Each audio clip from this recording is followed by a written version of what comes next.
Hi, boys and girls. Hey, it's Mr. Chalfant, and I am back here with another read aloud for us.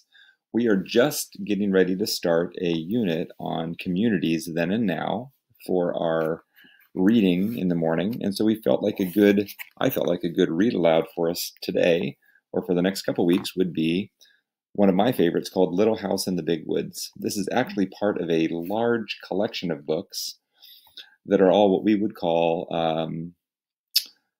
biography, maybe a little bit of fiction in there, maybe a little bit of stories that were um, kind of retold, maybe with a little bit more detail.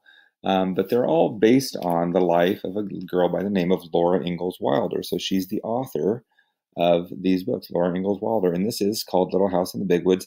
One of the reasons I think I like it is because there's a ma, there's a pa, and there's three girls in the family, which is a lot like my family. So that's one reason I like it. And another reason I like it is because it just gives me kind of a cozy, warm feeling to imagine what life might have been like as a pioneer. Can you imagine, boys and girls, can you imagine living in a cabin in the middle of a forest and being just with your family? Here's some questions I have about what that would have been like. What would it have been like to live as a pioneer family? How would you spend your days? Is anything similar to your life today? Boys and girls, a lot of things would be very, very different, but there might be some things that would be the same. People throughout time and throughout different places where they've lived live in different ways. They have different technologies, different foods, different experiences, different languages. But the inside of people, their feelings, their fears, things that they love, are not necessarily all that different from a long time ago and even nowadays from far away. So as we read this story, I want you to imagine what it would have been like to live as a pioneer. This is a little bit of a long chapter.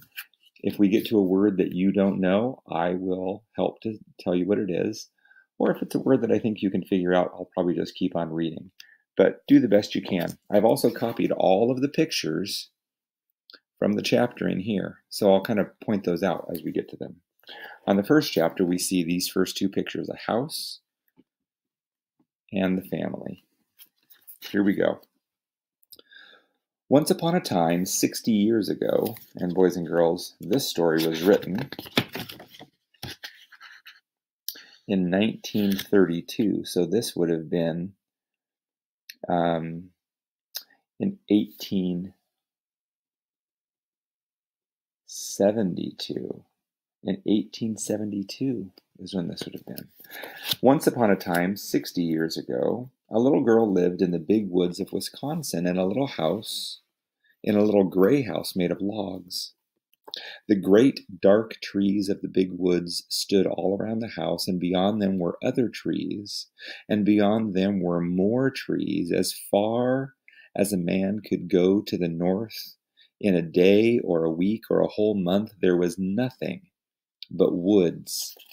There were no houses, there were no roads, there were no people, there were only trees and the wild animals who had their homes among them. Wolves lived in the big woods, and bears and huge wildcats. Muskrats and mink and otter lived by the streams. Foxes had dens in the hills, and deer roamed everywhere. To the east of the little log house and to the west there were miles upon miles of trees, and only a few little log houses scattered far apart in the edge of the big woods. So far as the little girl could see, there was only the one little house where she lived with her father and mother, her sister Mary, and baby sister Carrie. A wagon track ran before the house, that means in front of the house, turning and twisting out of sight in the woods where the wild animals lived. But the little girl did not know where it went, nor what might be at the end of it. She had never been out further and far away from the house. The little girl was named Laura, and she called her father Pa, and her mother Ma. In those days and in that place, children did not say father and mother, nor mama and papa, as they do now. At night, when Laura lay awake in the trundle bed, that's one of the beds that pulls out from under, she listened and could not hear anything at all but the sound of the trees whispering together. Sometimes far away, in the night, a wolf howled. Then he came nearer and howled again. It was a scary sound. Laura knew that wolves would eat little girls, but she was safe inside the solid log walls. Her father's gun hung over the door, and good old Jack, the brindle bulldog, lay on guard before it. Her father would say, "Go to sleep, Laura. Jack won't let the wolves in." So Laura snuggled under the covers of the trundle bed close beside Mary and went to sleep. One night her father picked her up and out of bed and carried her to the window so that she might see the wolves. There were two of them sitting in front of the house. They looked like shaggy dogs. They pointed their noses at the big bright moon and howled. Jack paced up and down before the door, growling. The hair stood up along his back, and he showed his sharp, fierce teeth to the wolves. They howled, but they could not get in. The house was a comfortable house.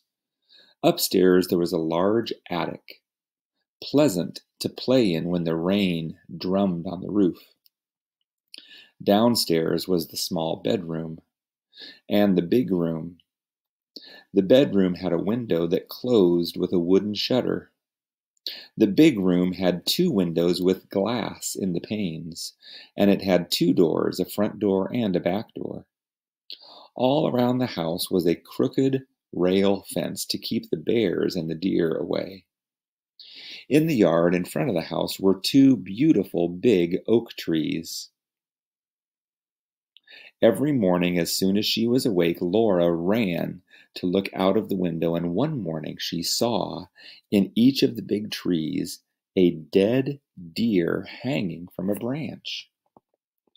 Pa had shot the deer the day before, and Laura had been asleep when he brought them home at night and hung them high in the trees so the wolves could not get the meat. Boys and girls, it might be odd for us to think about it this way, but this was the way that families would get their food. It was kind of like going grocery shopping. We go to the store and we get chicken and we get hamburger and we get lunch meat and we get all sorts of things that we eat. And we don't think much about it. But back then there weren't stores nearby that families could go to. So father or uncle or grandpa, maybe even one of the ladies from the family, would go out and they would shoot and kill what they needed to eat. That day, Ma and Pa and Laura and Mary had fresh venison for dinner. Venison is deer meat. It was so good that Laura wished they could eat it all, but most of the meat must be salted and smoked and packed away to be eaten in the winter. They didn't have a refrigerator, so they put salt on the meat and they smoked it to make something kind of like a beef jerky. It was a way to preserve or keep the meat to save for later. Winter was coming.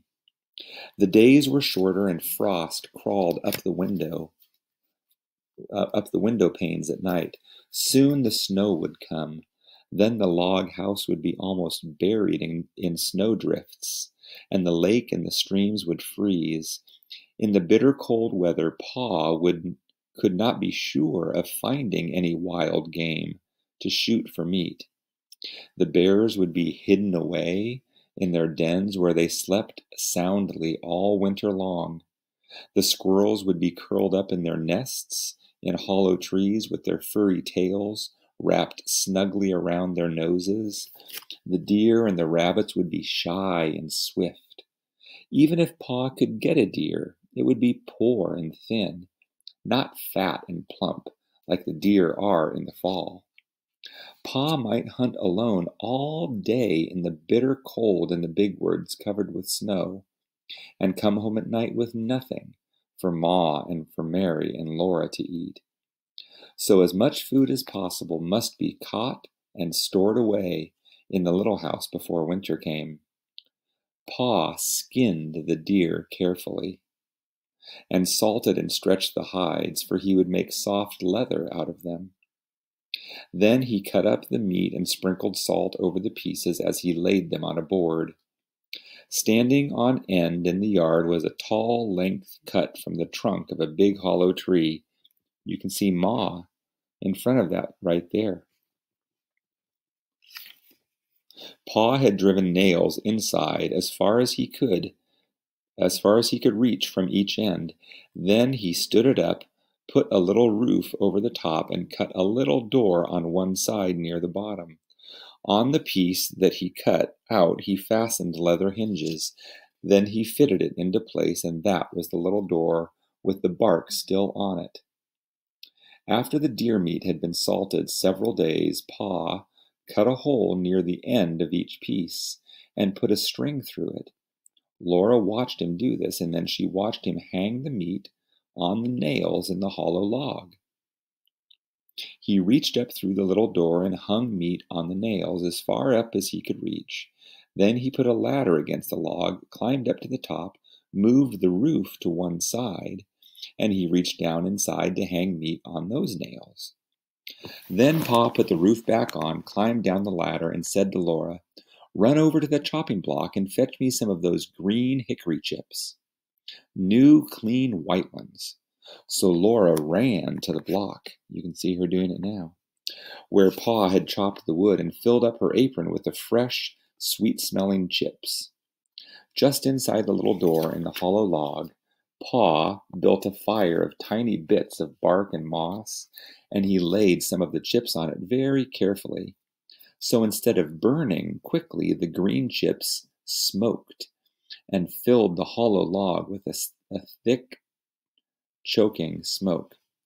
Pa shut the door, and a little bit of the smoke squeezed through the crack around it, and a little smoke came out through the roof, but most of it was shut up in the log with the meat. "There's nothing better than good hickory smoke," Pa said. "That will make good venison that will keep anywhere in any weather." Then he took his gun, and slinging his axe on his shoulder, he went away to the clearing to cut down some more trees. Laura and Mary watched the fire for several days. When smoke stopped coming through the cracks, Laura would bring more hickory chips, and Ma would put them on the fire underneath the meat.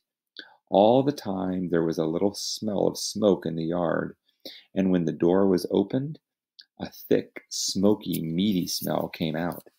Have you ever smelled it when somebody's barbecuing? Maybe it would smell something like that. At last Pa said the venison had smoked long enough, so then they let the fire go out, and Pa took all of the strips and pieces of meat out of the hollow tree. Ma wrapped each piece neatly in paper, and she hung them in the attic, where they would be kept safe and dry. One morning Pa went away before daylight with the horses in the wagon, and that night he came home with a wagon load of fish.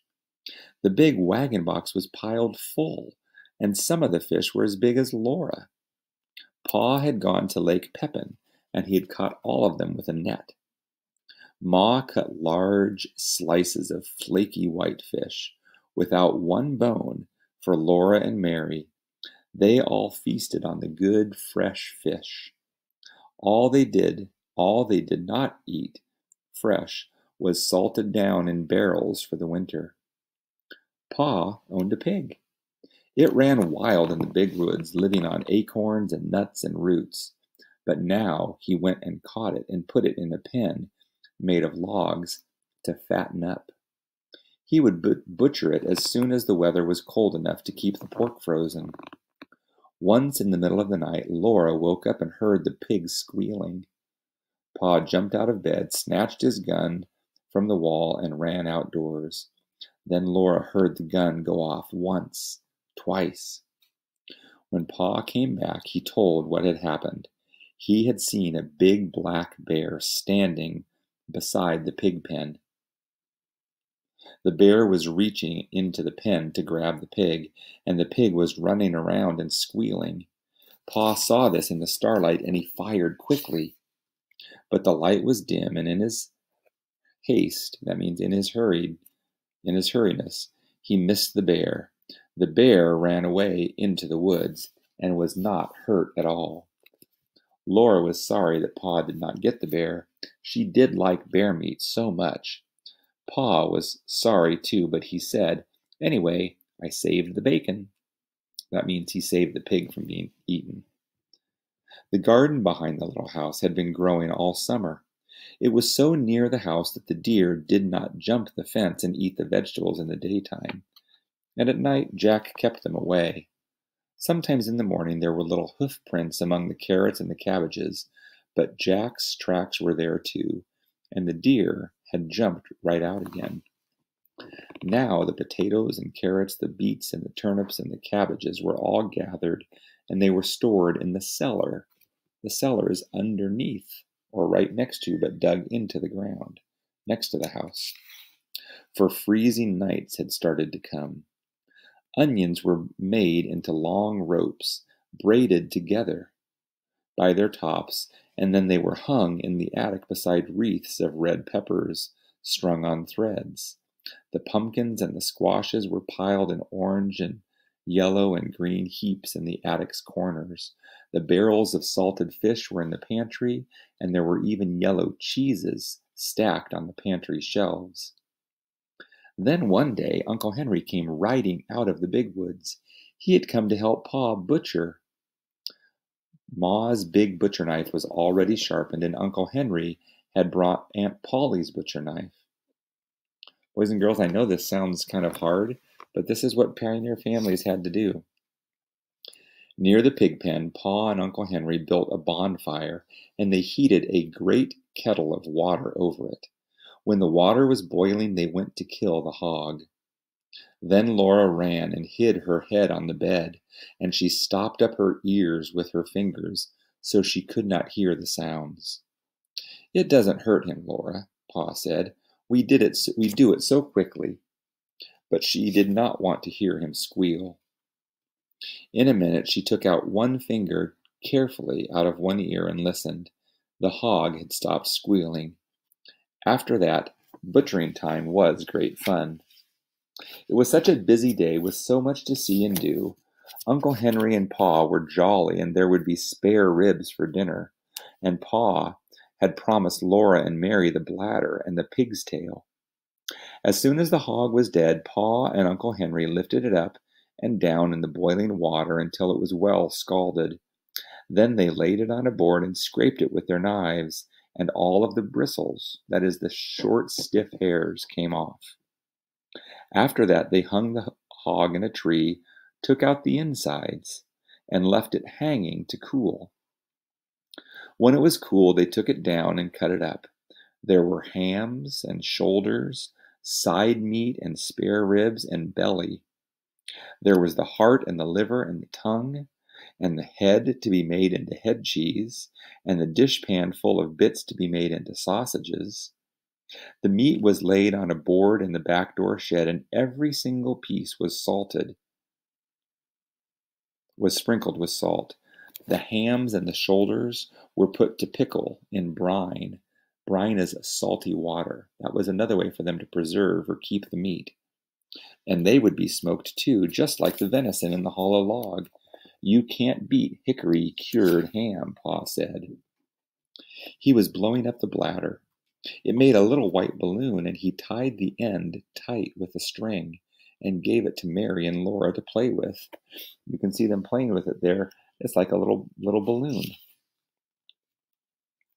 They could throw it into the air and pat it back and forth with their hands, or it would bounce along the ground and they could kick it.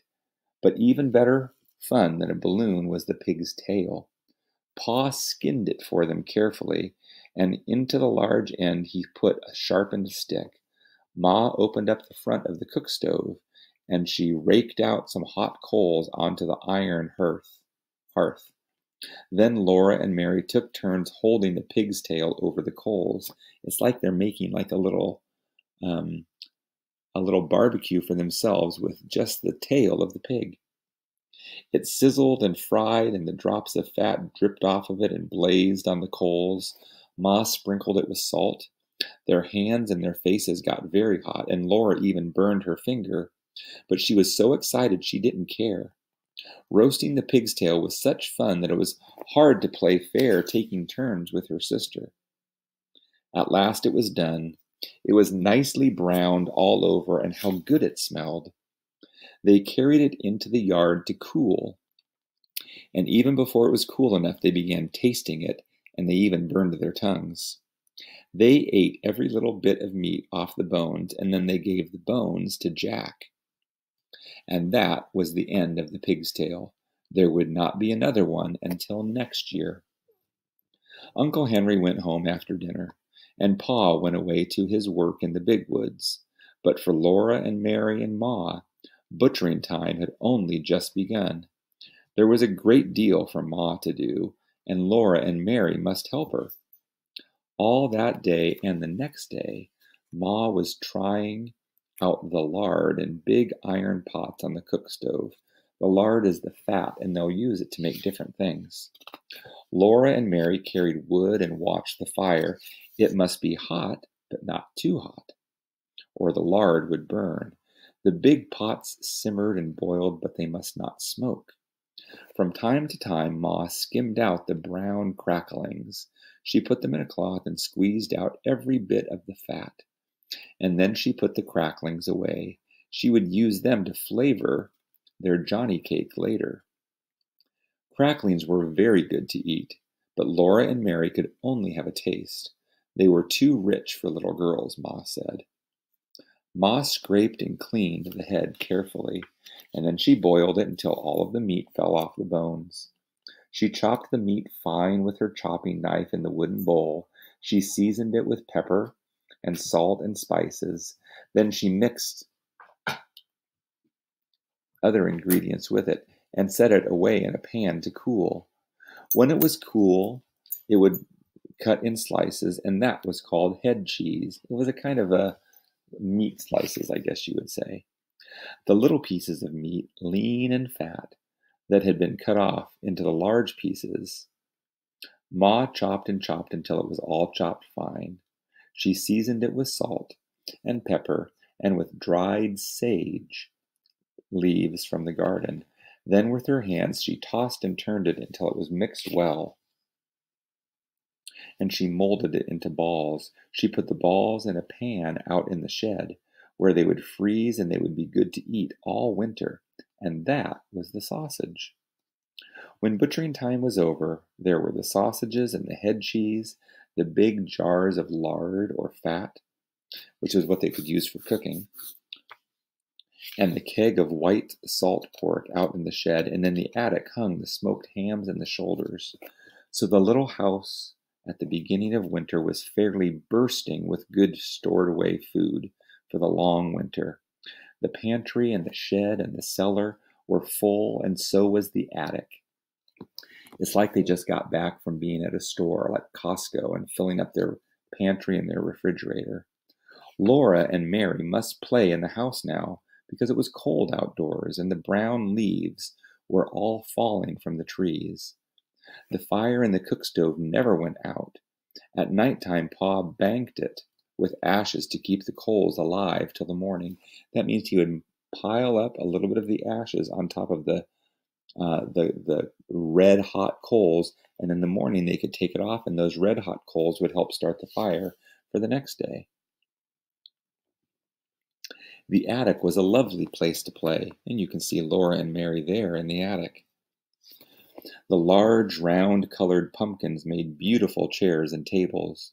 The red peppers and the onions dangled overhead. The hams and the venison hung in their paper wrappings. And all the bunches of dried herbs, the spicy herbs for cooking and the bitter herbs for medicine, gave the place a dusty, spicy smell. Often the wind howled outside with a cold and lonesome sound. But in the attic, Laura and Mary played house with the squashes and the pumpkins, and everything was snug and cozy. Now Mary was bigger than Laura, and she had a rag doll named Nettie. Laura only had a corn cob wrapped in a handkerchief. But it was her doll, and it was a good doll. It was named Susan. It wasn't Susan's fault that she was only a corn cob. Sometimes Mary let Laura hold Nettie, but she did it only when Susan couldn't see. The best times of all were at night time. After supper, Pa brought his traps. That is what he uses to catch the wild animals in the forest. Pa brought his traps in from the shed to grease them by the fire. He rubbed them bright, and he greased the hinges of the jaws and the springs of the pans with a feather dipped in bear's grease. There were small traps for small animals, and middle-sized traps for middle-sized animals, and great big bear traps with teeth in their jaws that Pa said would break a man's leg if they shut onto it. While he greased the traps, Pa told Laura and Mary little jokes and stories, and afterward he would play his fiddle. The doors and the windows were tightly shut, and the cracks of the window frames were stuffed with cloth to keep out the cold breeze. But Black Susan, the cat, came and went as she pleased, day and night, through a little swinging door of the cat hole in the bottom of the front door. She always went very quickly, so that the door would not catch her tail when it fell shut behind her. One night, when Pa was greasing the traps, he watched Black Susan come in, and he said, There was once a man who had 2 cats, a big cat and a little cat." Laura and Mary ran to lean on his knees and hear the rest of the story. "He had 2 cats," Pa repeated, "a big cat and a little cat. So he made a big cat hole in his door for the big cat, and then he made a little cat hole for the little cat." There Pa stopped. "But why couldn't the little cat just—" Mary began.